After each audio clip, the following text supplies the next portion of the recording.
অখিল ভারতীয় রাষ্ট্রীয় শৈক্ষিক মহাসংঘ ত্রিপুরা মহাবিদ্যালয় শিক্ষা পূর্বতন ত্রিপুরা রাজ্য মহাবিদ্যালয় শৈক্ষিক সংঘের গুরুত্বপূর্ণ বার্ষিক সাধারণ সভা আগরতলায় নজরুল কলাক্ষেত্রে অনুষ্ঠিত হচ্ছে।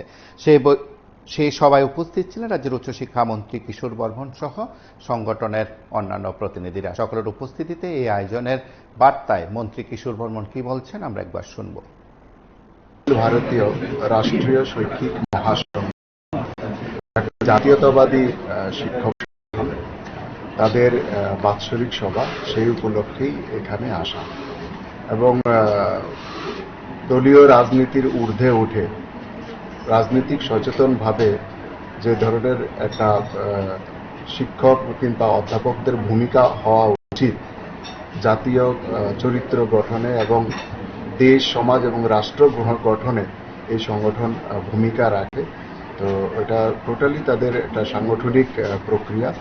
প্রতি বছরই এই ধরনের সভা হয় এবং এই সভা থেকে আমাদের শিক্ষাঙ্গনে রাষ্ট্রবাদী বিচারধারার প্রচার এবং ছাত্রছাত্রীদের মধ্যে রাষ্ট্রীয় চরিত্র সম্পন্ন ছাত্র সমাজ গড়ে তোলা হচ্ছে এই সংগঠনের মোটো। সেই উদ্দেশ্যে এই সংগঠন আজকে বার্ষিক।